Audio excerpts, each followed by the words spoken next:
The first Naughty by Nature record I heard was OPP. What's up? This is Super Lover C from the group Super Lover C and Casanova Rudd, and this is Giving Them Their Flowers, Naughty by Nature.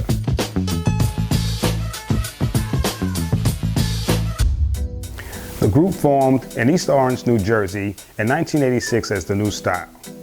The group first appeared on the music scene in 1989, releasing an album called Independent Leaders, and the album generated the minor hit Scuffin' Those Knees. After the release of their first album, the group was mentored by the fellow New Jersey native Queen Latifah and then decided on a name change. Oh man, I mean, she was just hands-on with taking it to the next level. You know, with Flavor Unit Management with Shakim, she always had it to the point where, you know, I was doing other stuff that I wasn't even expecting to do past. I was like all on rhyming and in the studio and doing this, so she was like, nah, you got to do more. From taking me out on the road, seeing a road from being a roadie and everything else, performing live on stage in front of an audience like never before. Exposure. Exactly, then coming back and working on a Naughty by Nature album and trying out for movie roles like Bishop and Juice. In the 1990s, Naughty by Nature's first hit was OPP. OPP, how can I explain it? I take it frame by frame it. To have y'all on jumping, shouting, saying it. Oh, it's for other P, it's for people scratching temp. Which sampled the Jackson 5 hit ABC and was released in 1991 on their self-named album Naughty by Nature. We were early in the game, well, fortunate to be early in the game when you could clear samples and get a lot of that stuff done, whereas now a lot of people can't get a lot of that done. It's become so overpopulated, it's become massively expensive to do it now. So it's not like you can't clear it, it just doesn't make sense to do it anymore. DJ Sean C and myself went up to Tommy Boy Records, and I believe Kevin Mitchell played us that record.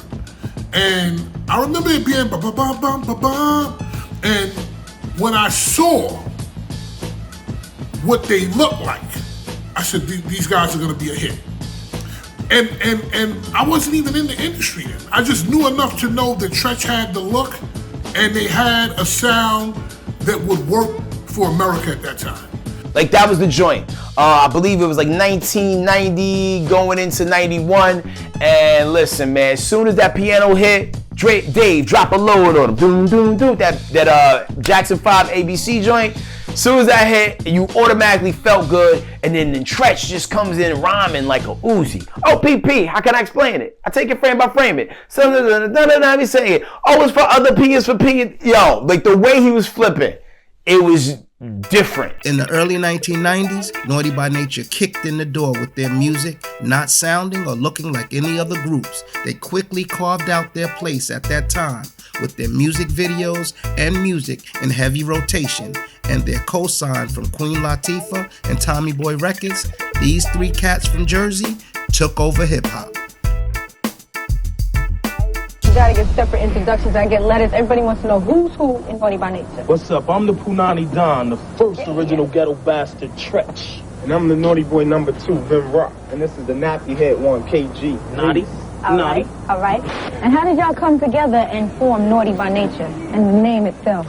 Well, actually it came like, we all went to the same high school, and after we graduated in '88, we really didn't have a name for ourselves. You know, so we had a song that was entitled Naughty by Nature, and it was real catchy, and it was something that everybody could relate to. Yeah. But with Latifah and the whole Flavor Unit. Well, Mark the 45 King, KG, they were like buddies, and they were talking. They used to come over invite us over to the house, camcorder tape us, and Mark used to do the beats, me and Vin used to freestyle. Yeah. They let Latifah see the tapes, and after that, they were with it. The record peaked at number 6 on the Billboard Hot 100 and was named one of the top 100 rap singles of all times in 1998 by the Source magazine, and being ranked the 20th best single of the 1990s by Spin magazine. The album generated another hit with a remake of Bob Marley's No Woman Don't Cry called Everything's Gonna Be Alright. The track was also called Ghetto Bastard on some explicit releases.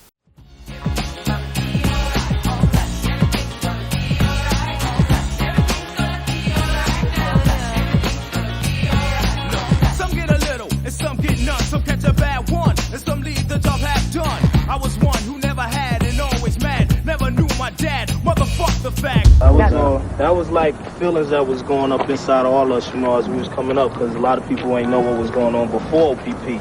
The struggle that we had to go through. Yeah. It was like I ran into problems with my moms because, you know, I wasn't doing nothing for myself or running the streets. I wasn't bringing no dough home to help out the family, so she was getting tired of it, and I had to go. You know, and it's like, if I had like a father there with me, you know, the stuff that I was doing, a lot of it I wouldn't have got over with, or I wouldn't even try. You know what I'm saying? Because he was there. It's like after a while, your mother could save us so much, and you bigger, and you going to do what you want to do regardless. And you guys actually did the video around here, right? Right here on this strip, right here. We're walking on it. This is one segment here. Yeah. And why would you call yourself a ghetto bastard? Well, Ghetto bastard? it just describes us, you know?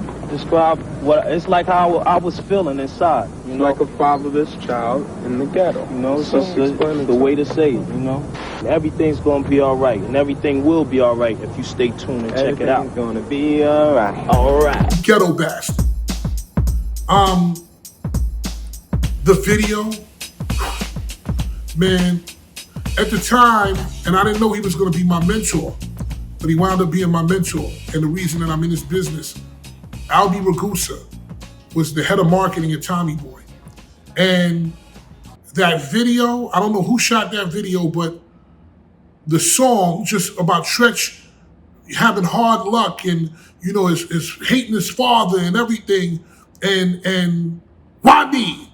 You know, everything's gonna be all right, everything's gonna be all right, everything's gonna be all right now. It just worked, man. It worked. I would say it's a tie between the Craziest and you know, Ghetto Bastard. Like those are the two that really hit me. The song detailed the experience of Tretch growing up in poverty and now rising up to live a better life, large in part by the success of both singles, Everything's Gonna Be Alright and OPP debut album went platinum. At those times, you would have a group come out with like a single, and it will be more, you know, just like a build-up record. Right. And I mean, you got to look at it and think and realize, like, our first record out the box was OPP that just sold 2 million records out of nowhere. So the first thing that everybody's gonna think, oh, that's commercial, that's crossover. Here's another crossover group. And I remember it's going to be one record and gone until we came out with Everything's Going to Be All Right. Yeah. And then Uptown Anthem after that. Then it started falling back. Okay. Then it was like, oh, hold up. Then HopHooray, it was over. I think what made Naughty by Nature so different than everybody was the fact that they was able to say sinister things over the most happiest beats. Because even like Guard Your Grill, the piano is a little happy, a little light. But you know, my man said I was 3 pieces away from a peace prize. Piece of his rib, piece of his eye, and the left eye. I'm like, oh shit, it's aggressive. And then the fact that, like, you know, they was always on the big stages too. Like, you know, America embraced Naughty by Nature so much and let them rock at all the shows. And speaking of shows, like, Naughty by Nature had one of the dopest live shows that you will ever see. Because they had those anthems, them big tunes. And it's not even talking about HopHooray. Come on now. Tretch, Venrock, and KG, also known as Naughty by Nature, experienced massive success with their first album going platinum.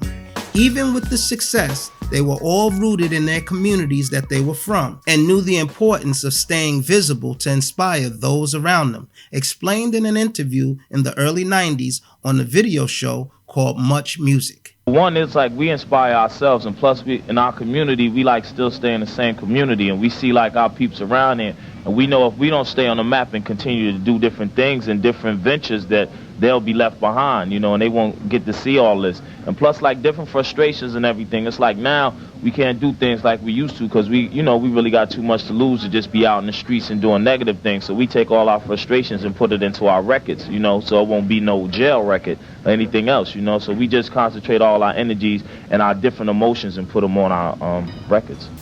Naughty by Nature was hot as fish grease and recorded another record called Uptown Anthem. Hey, you can smoke a spliff with a clip, but there's still no mountain high enough or wide enough to touch the naughty, nappy, nasty nigga, the nasty, trashy, whole happy pappy. That's happy to be nappy. Uptown Anthem, a fast fast-paced, up-tempo record produced by Naughty by Nature made its way to the 1992 soundtrack of the movie Juice. If you want respect, you gotta earn it. You gotta be ready to throw down, stand up, and die for that stuff if you want some juice. Check this out. It's gonna be a piece of cake, Q. Yeah, man, it'll be a piece of cake. At the same time, Tretch, the lead frontman of the group, decided to pursue acting only after meeting Tupac Shakur on the set of the movie. Is it true that you took Tupac with you so you could audition for the role and he ends up getting it?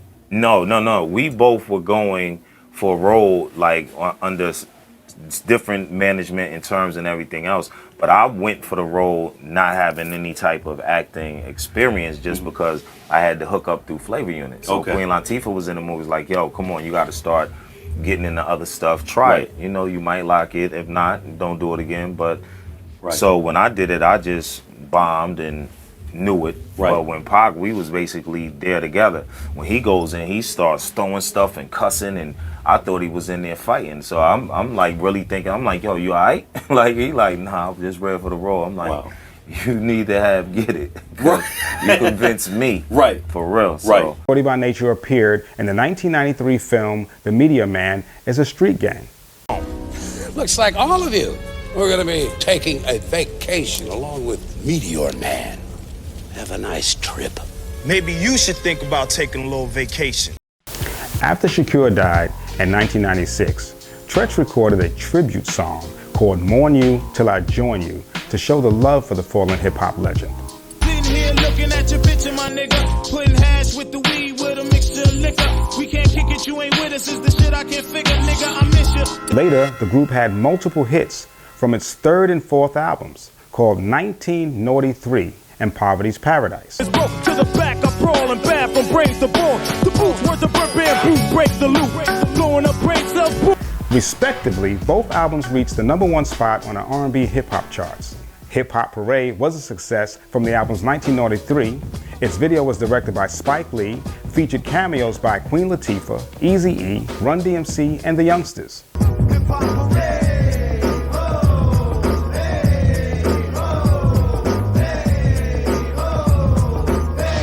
Bellamy, I'm backstage with Naughty by Nature. They in the house. All right, now listen, fellas. Y'all came out with that first album, blew up. Now, I know there's been some concern about this Naughty 3 thing. How do you feel?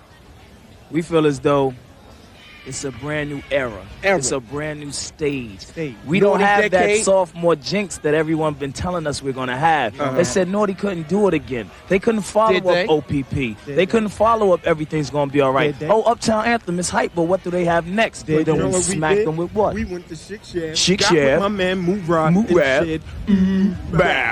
And here we go again. And here it is. And HopHooray is none other than the blockbuster. It's on the TOP. Now I want to ask you a question. A lot of fellas get concerned about crossing over.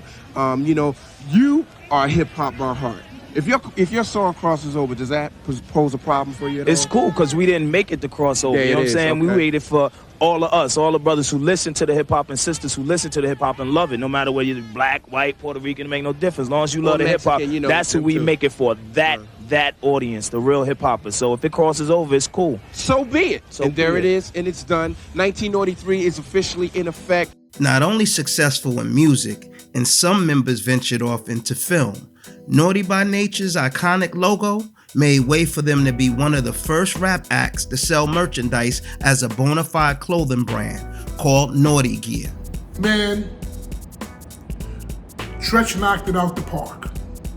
He literally destroyed it, killed it. There may have been someone on the West Coast that was dressing like that, maybe because that was the culture, but we had never seen anybody from New York dressed like they were coming right out of jail, and especially with the jail suit, and then it buttoned up all the way to the top, and the machete. Come on, man! This style was banging. It was hitting. And it immediately resonated with the public. The interesting thing about Naughty by Nature is, like, fashion-wise, no one exactly really wanted to dress like them. You know, 'cause like, you know, Tretch come out here, no shirt on, he's wearing a chain, sometimes he has a machete. It was, you know, where can we do this? But, you know, it was a look that was iconic to them. And the same way that made Run DMC great. Like, you didn't really see a whole bunch of people walking around with the Godfather hats, but you saw cats walking around with Adidas. Naughty by Nature's style was so Naughty by Nature that only Naughty by Nature could 100% pull that off. You did not want to be Tretch, but you looked at Tretch and you were like, that shit is hot. Period. You looked at it like, yo, man, that shit is fucking hot. And they did it well. Like, I remember when they first put their online store out, shout out to them, because they were one of the first few hip hop artists that was really pushing the merch hard. So you was able to get the Naughty by Nature t-shirts, them little hats that tie up at the top, and maybe they had the promotional machetes. I don't know. They were kind of like the first Supreme. They was putting the Naughty by Nature logo on anything. You want a Naughty by Nature oven mitt? They got you. The album Poverty's Paradise won the Grammy Award in 1996 for the Best Rap Album, becoming the first album to win this award. It also generated another to add to the group's catalog called Feel My Flow, which peaked at number 17 on the Billboard Hot 100. You about to feel the chronicles of a bionicle, lyrically spitting, dismissing. I'm on a mission and just hitting. Now it's written and hitting with mittens. I'm missing, wishing, man, listen. I glisten like sun and water while fishing. In the mid-1990s, Naughty by Nature started their own music imprint, Illtown Records, and in 1995 released an album from the Protégés, the Rotten Rascals. What's the problem, officer? I ain't be did nothing. You on my back sweating me like I'm some kid frontin'. I'm trying to do my thing and go with Illtown saying. Double I's the thing, if you know. The group, mainly KG and David Bellagio, worked closely with a number of R&B groups over the next few years, particularly Johnny and Next. KG produced Next Too Close, which became the #1 hit in 1998. In 1999, the group released a fifth album titled 1999, Nature's Fury. The album was fairly successful, being certified gold by the RIAA, and again releasing another, the hit Jamboree, that peaked number 10 on the Billboard Hot 100. From 1996 up into 2019, Naughty by Nature has continued to release music and visuals. They are still touring domestically and internationally. The group over the years faced adversity of breaking up, only to come back together to cement their legacy as true hip-hop icons. And Naughty by Nature, this is why we give you your flowers. This is Super Lover C of the group Super Lover C and Casanova Rudd. On behalf of my partner, Craze, the king of content. Until next time, peace.